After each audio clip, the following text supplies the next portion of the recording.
but please welcome Imari Walker. Thank you for having me. So my name is Imari Walker, and I am currently a graduate student at Duke University. I study environmental engineering, and my research actually focuses on chemicals associated to microplastics and just how they end up leaving the plastic and ending up in things like our drinking water or in our streams and in the guts of fish and birds. Tell us, what is a microplastic? Just almost any plastic you can find, whether that comes from your straws, utensils, whatever you name, that's what we would define as a macroplastic. And as soon as it is, hit with different forms of degradation, it becomes smaller and smaller. So anything smaller than 5 millimeters is what we would call a microplastic. But some scientists would say it's smaller than that. We're not going to get lost in the jargon. They're just the size of a salt is basically microplastics, like kosher salt. Oh, okay. Yeah. What are common causes for microplastics? I mentioned that they can break down into that size, but I forgot to mention before that they can originally be made that small in things like your face wash. A lot of face wash has microbeads. If you notice, you can see little beads in them. Those are plastic. I know a lot of companies have already started banning those in most of their products, but depending on what you have on your shelf right now and how old it is, you might still have microplastics in your face wash or in your toothpaste. Yeah, those are also they're said to scratch your skin. Yeah, they So cause little micro tears in your skin. Yeah, it's not even a good face wash. Why did anyone ever decide to make that? I was very traumatized because I used to use it for the longest. I had no idea. I think they advertised it as like a massage for your face. So I think I also got it. It was like a foot scrub, but for your face. And then you realize, wait, I don't want a foot scrub on my face. It's like, oh, now that explains why my skin was so red for so many years. Like, okay, great. Let me just try and reverse all of that in the next few years. So let's talk about microplastics in the ocean. Tell us a little bit about the Great Pacific Garbage Patch. Yeah, so like that Great Pacific Garbage Patch, there's a couple of what we call gyres. They're just circular formations in the ocean. It's just how ocean currents travel. But I think there's about 4 or 3 on Earth right now, and a lot of them have floating islands of plastic waste. And so this is basically just how our trash from, well, not even just ours, but trash around the world ends up being transported to these little hubs, and they get stuck in the gyre.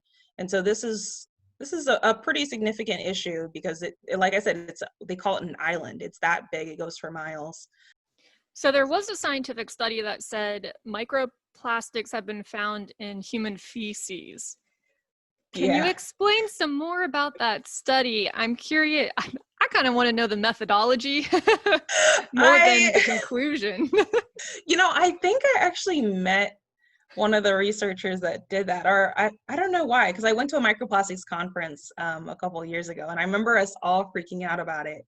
But yeah, honestly, I think it's a very interesting idea to study poop. And in my field of environmental engineering, there are people that study waste, and then there's people who study like drinking water environments. And I'm most definitely lean towards like drinking water environments.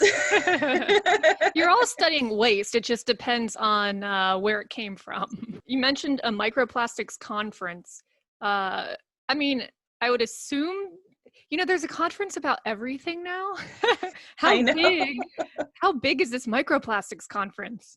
So I think they intentionally tried to make it a little bit smaller, but it was like around like 150 conference for the microplastics.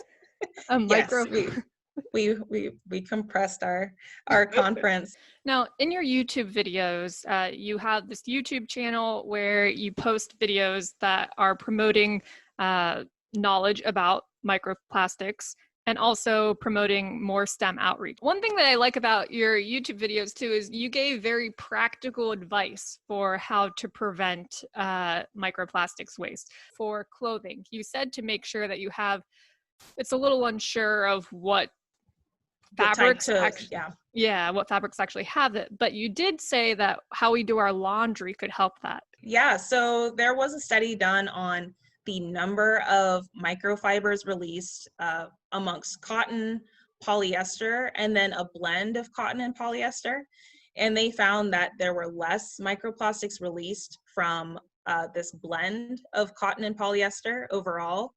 And the fact that if you use detergent or no detergent, there was also a very significant difference in the amount of fibers released for all three types of clothing. So if you use probably milder detergent, like using vinegar, baking soda, versus, the aggressive like Tide or Dawn, you're probably less likely to release as many microplastics into your water. Also, they said that using colder water versus hot water makes a big difference in the release of those microfibers. You said that when you're washing, it makes a difference of whether you're using no detergent, mild detergent, or like heavy detergent like Tide. Don't you have to use detergent to clean your clothing? So I've never cleaned my clothing without detergent. Would that work? I've usually done more natural cleaning. I haven't Like hand done washing? yeah, not hand washing, just like using vinegar and baking soda Oh, instead of interesting. Tide. And the thing is that there's a lot of different chemicals present in those detergents, and so they can be pretty aggressive in how they interact with the fibers. So when you use vinegar as your laundry detergent, does it make your clothes smell like vinegar? Where people will be like, "Oh, I can smell salad dressing. Imari must be coming over now." I always thought that would be an issue, but no, I haven't had an issue of it making it smell any different. I feel like you could create like the Imari Walker version of the Marie Kondo book, Magical Effect of Cleaning Up Your Microplastics. I'll throw that on the list after I finish my PhD. Or what if that was your PhD? My whole dissertation. I'm going to rework it. I'm going to paste my YouTube video as my intro and then include my book as my chapters.